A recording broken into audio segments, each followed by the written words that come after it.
Welcome to Pod Crawlers. I'm Kelly. I'm Eric, as usual. Wow. That was interesting. I guess. Okay. And this is our 31st? 31st episode. Time flies. Yeah. Wow. This episode, we're going to talk about 3 movies that we've seen together. 300, Lady Vengeance, and Premonition, the Sandra Bullock Premonition. Yes. And I don't think we have any listener questions this time. Not this time. Not this time. That's okay. It's okay. If you do have a question and you want us to tackle it, podcrawlers@gmail.com. Yes. All right. You want to get into the reviews, I guess? All right.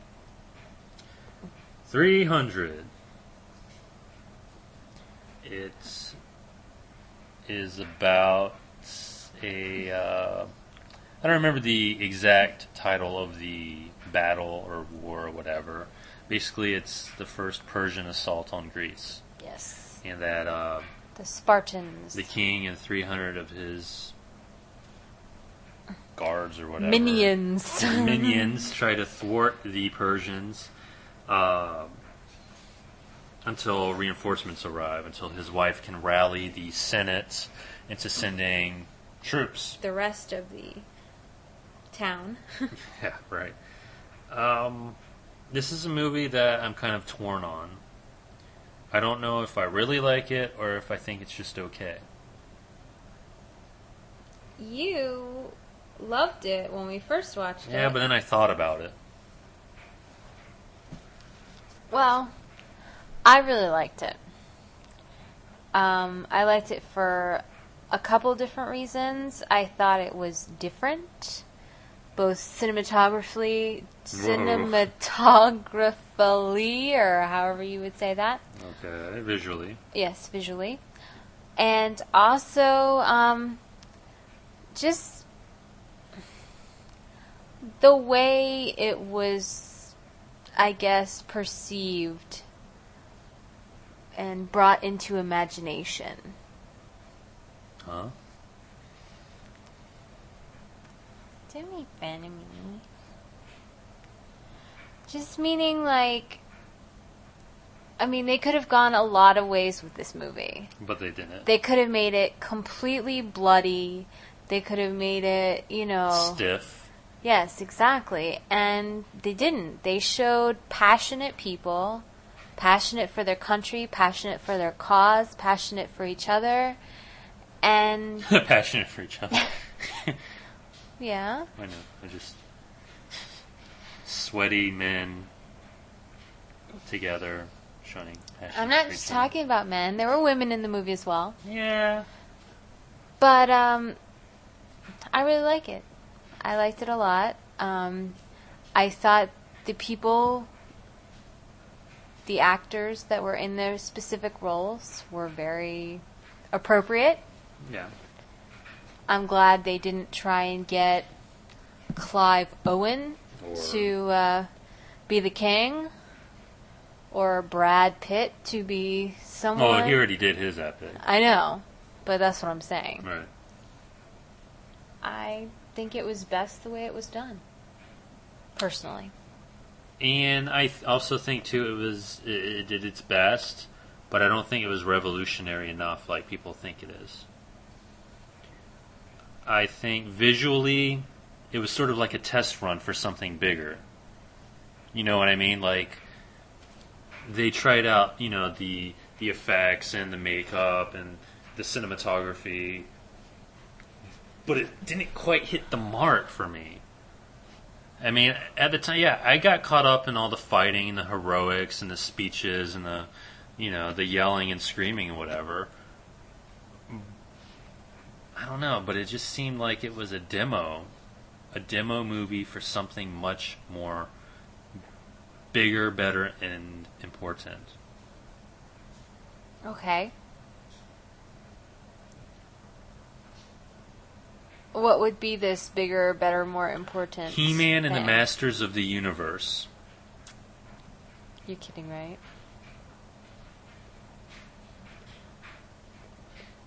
Oh, God. You're not kidding.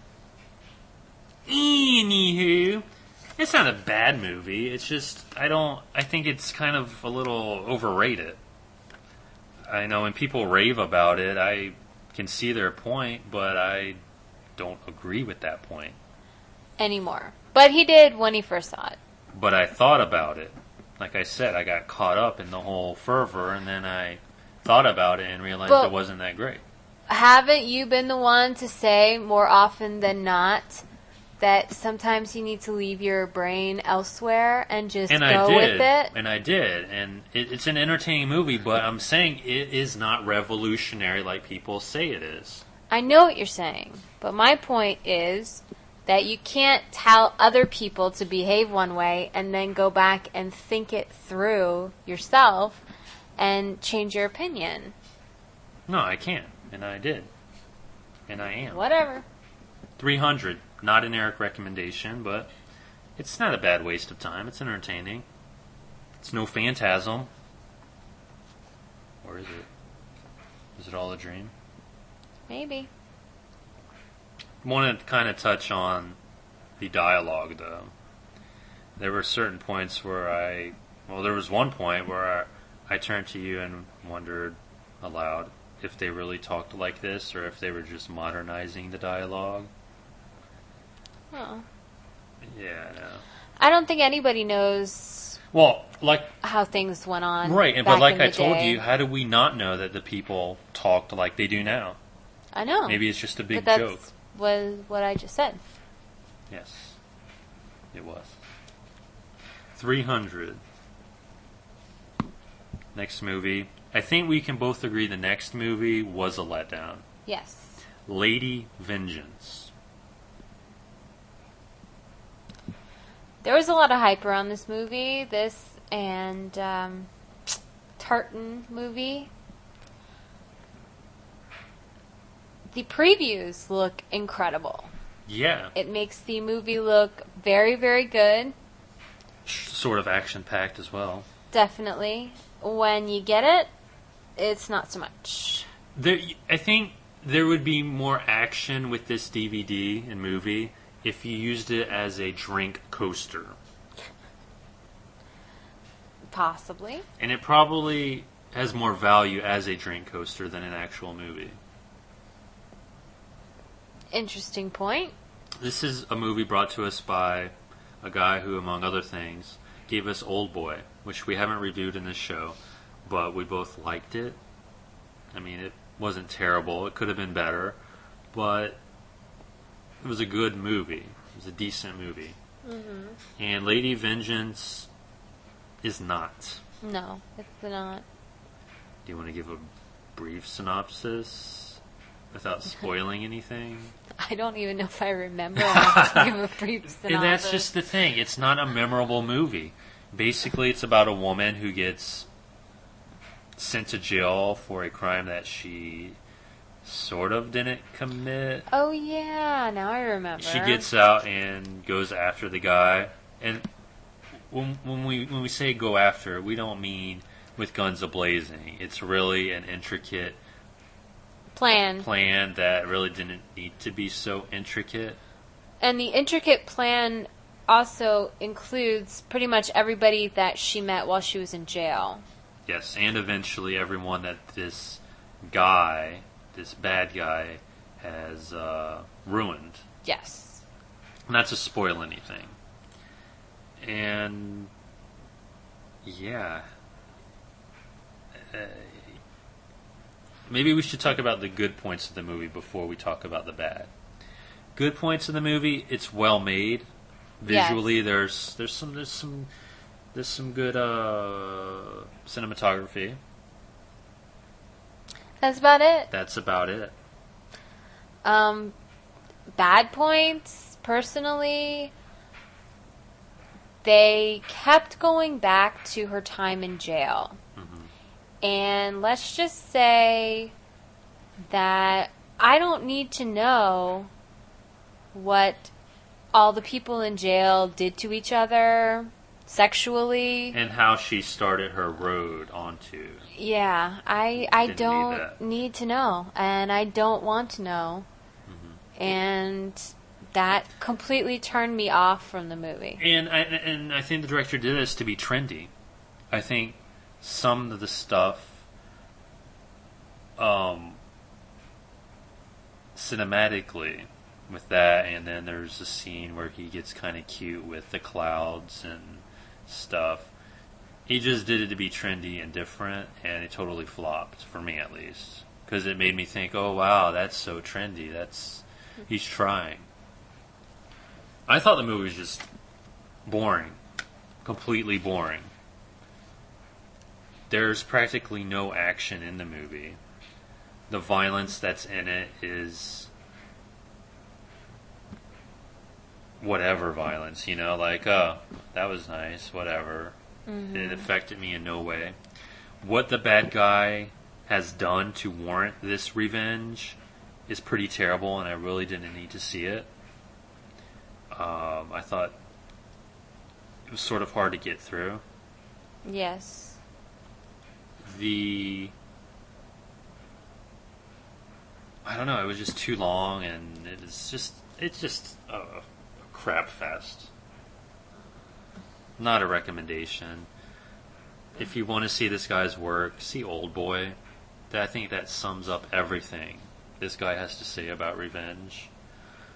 Yeah, not a fan. Me neither. Yes, moving on to a movie that I don't know what possessed us to want to see this. I guess just to see how bad it could be, maybe. Well, the reason I wanted to see it was because I was hoping, even though I knew it wasn't true, I was hoping that somehow this was a remake of Premonition. The J-horror. The J-horror movie that I love. And it's not. And I knew it wasn't. But I kept hoping. Right. But it's sort of... I don't know if they were, when they were making this movie, if they were aware of that J-horror movie. I kind of think they were. Some, I guess, ideas. Yeah, and not to spoil anything, but one of the ideas is that you really can't change the past. You just got to go with the punches, so to speak. Yeah. This movie, it kind of felt a little bit like someone was trying to remake a more serious version of Final Destination. Yes. And there were just parts of this movie that turned me off. It could have been Final Destination 4. Basically. I'm sorry, I didn't mean to interrupt. That's okay. A little synopsis. A family, a mother and father and two young girls living together. The mom, played by Sandra Bullock, for better or worse, has what she thinks possibly at one time a dream that her husband, played by Julian McMahon, another reason why I wanted to see the movie, has been killed in a car accident. And basically what happens is we flip-flop. We go different days of that week. We go like 1 day forward and 3 days back, right, and 4 days forward, and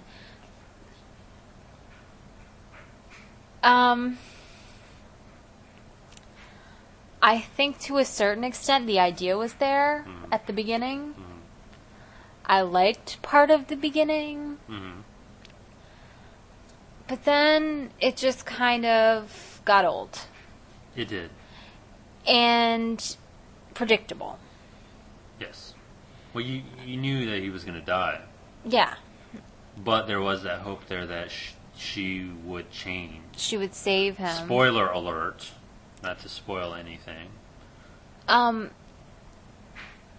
It's obvious in a movie when there's a husband and wife and you introduce another character that is a female or male who works with the male character, who works with one of them, that they are or have thought about having an affair together. That is not a new concept. It's almost cliched. It is a cliche. If you saw this movie and you honestly didn't realize that he was having an affair as soon as you saw the blonde woman, God help you, because I was not shocked at all with this movie. There was nothing new, nothing that made me go, oh, wow, I didn't expect that. I thought it was a little stupid that... Oh, I thought you meant the whole movie. Well, yes, that too, but I had something specific in mind. That her daughter, she crashes through a sliding glass door. Because it's too clear and there's nothing. Yes, because it's too clear. She gets cuts all over her face and her arms and everything. It's a pretty bad scene. You know, she has to go to the hospital, get stitches, all this stuff. Right. Well, prior to seeing this happen, we see the girl on an earlier day. Well, no, on a later day of the week. Later day, but earlier to the movie. Right. And basically, they think that Sandra Bullock has gone crazy and that she was the one that did this to her daughter. Right. Well, I mean, come on. Things happen. As if the whole main focus of the movie wasn't enough. They wanted to introduce this scene where, oh wow, Sandra Bullock beat her daughter or threw her out a window exactly. or something.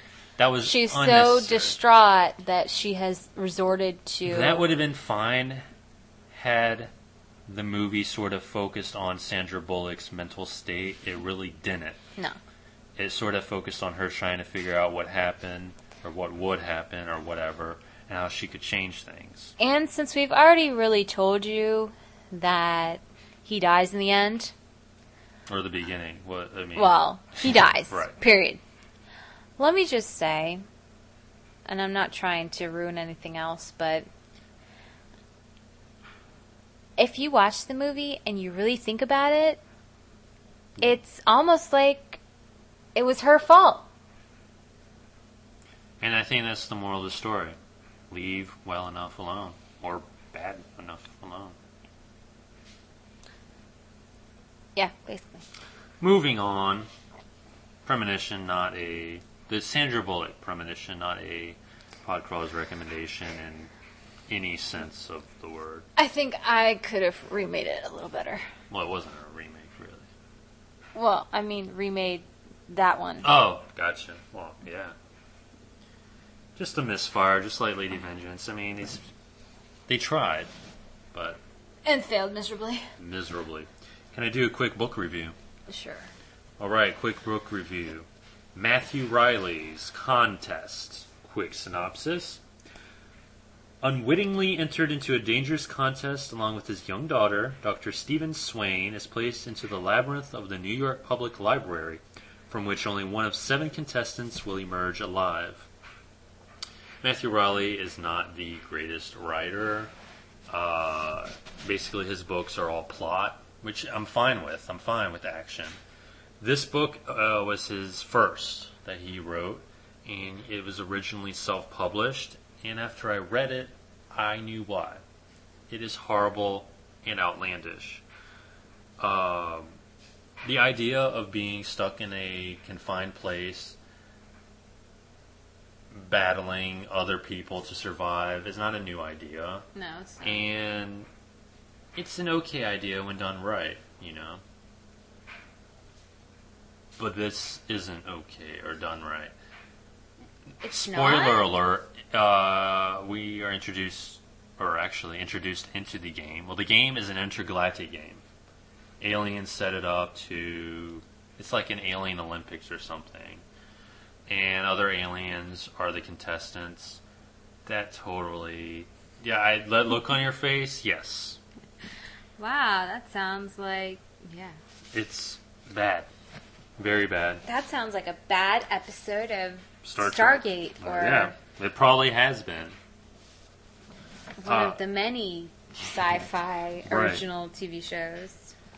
Don't recommend the book at all. Had I read this book first, before the others, I would not read this author. And I'm glad I didn't. Okay. Okay. Quick book review, because I do read. I do too, but the stuff I read you probably wouldn't be interested in. Probably not. Unless it's, vampires or I've already stuff. talked about a couple of Kind of. books. Anywho. Yeah. Yeah. Podcrawlers@gmail.com. That is our email address. Drop us a line. Drop us a line. Yeah. Yeah. Yeah. You. America. And I'm Kelly. This has been Podcrawlers.